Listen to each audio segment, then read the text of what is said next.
Have you ever wanted to make something from an idea in your brain and then stamp it everywhere like a little gremlin? Because that's exactly what I get to do, being a little Linocut artist, and I'm gonna show you everything I know about how to get started making your beginner Linocut stamps today. Here's the lay of the land for today, okay? We're gonna talk about the intro to Linocut, what Linocut means, what is even that anyway, if you've never even seen it before. What are the tools that you need?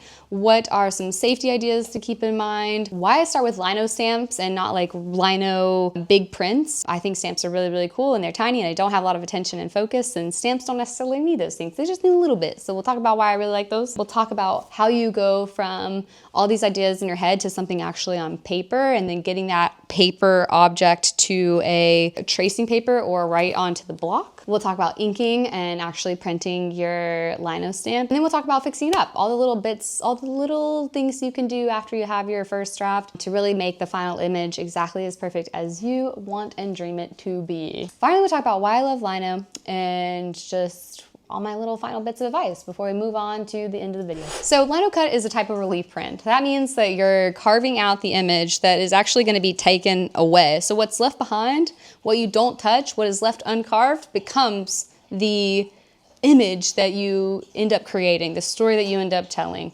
That's because that gets ink rolled onto it or stamped onto it after the fact, after you've carved everything away. What I focus on are little stamps because they're easier to draw, they're often quite smaller, they take up less time, they require less concentration, and you just see something after working on it for like an hour, you like make a cute little stamp, and I think that's a really fun vibe. There are little sets that you can get pretty cheap on the internet, but I'm just gonna show you exactly what you need. You need a little carving tool like this. This one's great. And with that carving tool, you need little nibs like these to go inside of the carving tool. That's the #1 ingredient. Second ingredient is a stamp pad. You definitely need a stamp pad to get going, or you need to buy ink for printmaking and a roller, and you need to have glass, some kind of plexiglass or plastic to roll out that ink on. That's why I just like to go with the ink pad, especially for these small stamps. It's actually the perfect size. Now, I just use a sketchbook. I just like to use my simple little sketchbook for stamping all of my linos. Here's an example of that.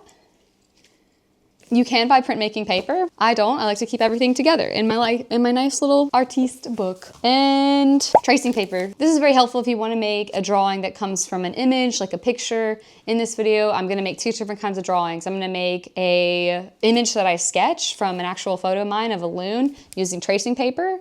And then from tracing paper, put it onto the block. And I'm also just gonna show you that you don't need tracing paper. That shouldn't be a barrier to get you started. Did I say linoleum? All right, this is a very dirty piece of linoleum, but this is exactly what it looks like. If you just look up lino blocks, printmaking, this will come up on the internet. If you bring it to an art store and say, hey, I'm looking for like linoleum block prints, you'll find packets of these. These are 4x6s, the ones I use. I think you could also buy like 2x3 inches. You can buy like 8.5 by 11, so really bigger ones that artists make when they're like making calendars and such.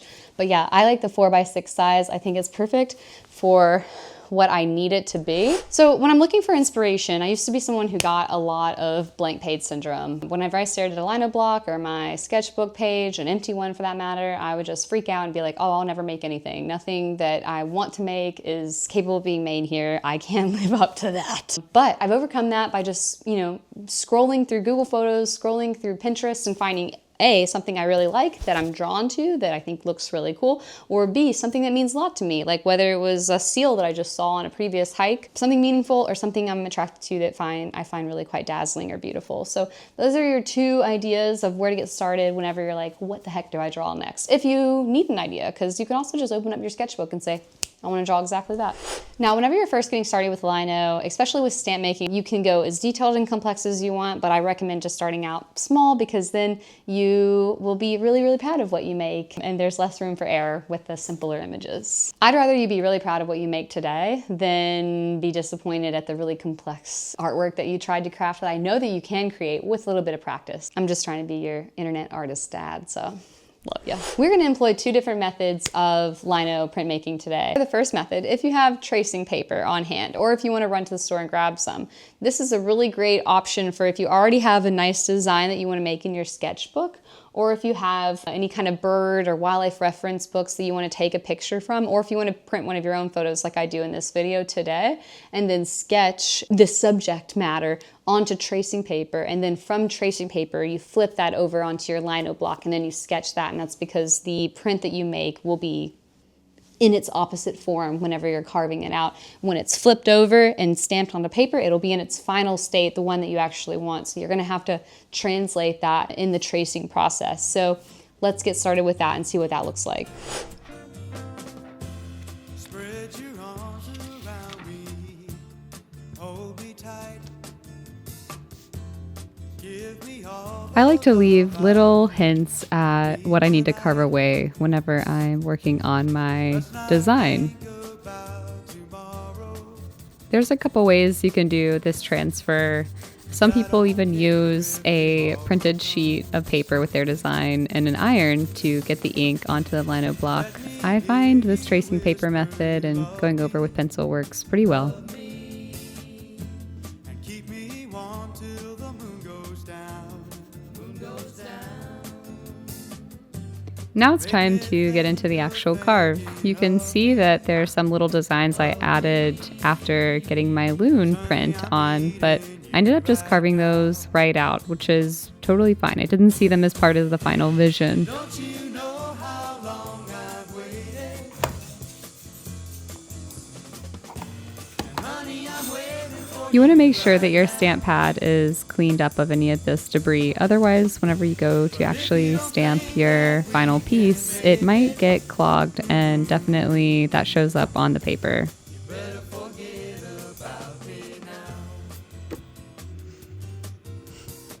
This is just the rough draft, the first print after a carve. You're going to notice some what we call chatter, which is just some of those little lines that got kind of left behind. I'm going to go clean those out right now to get a final end design. much I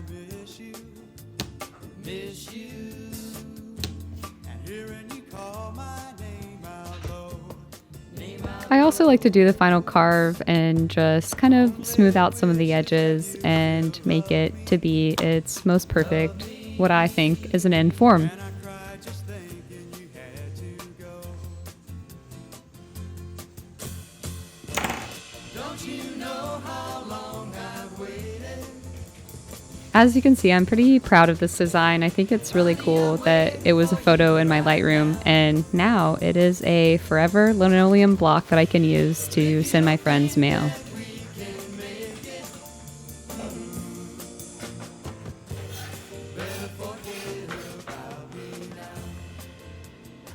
Now, if you don't have tracing paper on hand, no fear. I didn't have tracing paper whenever I first started printmaking, okay? So we're just gonna improvise with our block, and we're gonna be playful and silly. We're gonna pick a few things that we think would look good no matter what direction that they're stamped in. All right, I think we're gonna try to do a carabiner.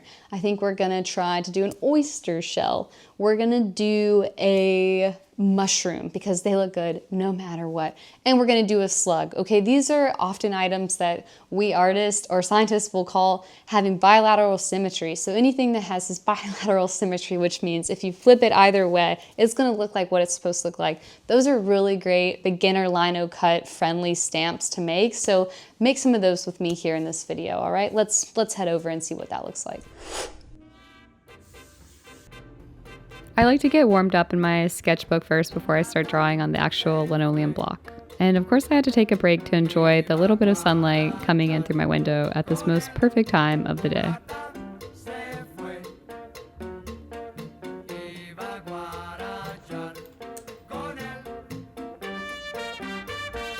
I'm really happy with how these little kind of tattooy type of stamps are turning out, as you can see from my proud little face and how cute these are. You can really tell from a top over how important that Sharpie is. It just helps me distinguish what parts of the design isn't cut away yet and what needs a little bit more work.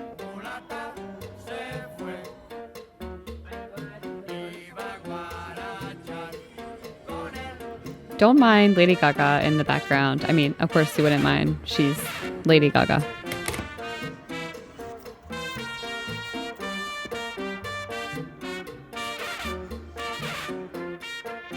So now you can see really why this stamp book is a Lino Stamps artist's best friend. I would not want to be rolling out all of these tiny little stamps as opposed to just pressing into a little stamp book and getting a perfect little base layer.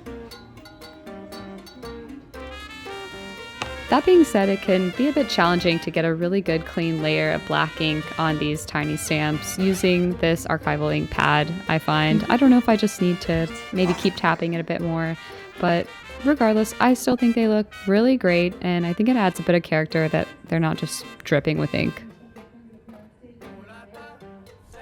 Now, what do I like about Linocut? For me, I'm not someone who visualizes art practice really easily. Like, my partner can really easily make a beautiful watercolor print, and it just fascinates me how she interprets color in that way. Now, for me, I'm someone who I really benefit more from this practice of like sketching out something, tracing something I really like from like a photograph, being more fluid with kind of how it looks like in its final form. And there's something about Linocut that just, the way I'd use it anyway, I don't have any fancy colors, I don't use like different tones, I just use black stamp pad, and I find that simplicity really, really helpful for my brain to just be like proud of something that it made. So I think it's a really friendly art form for you to try out, and I hope that everything you learned in this video today like helps you get out there and actually make your first block print stamps. Now, if you want to learn any more about Linocut, there's this YouTuber I watched to prepare for this video and in my own Lino journey. Her name is Christy Westberg. You can find her here.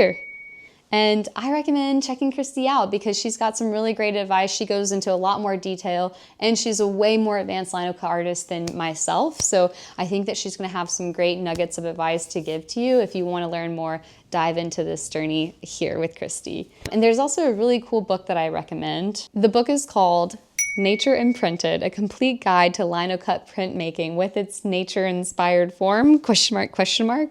Here is the book right here. I highly recommend checking this out from preferably your library. It's where I got the book from, and I just held on to it for as long as I could.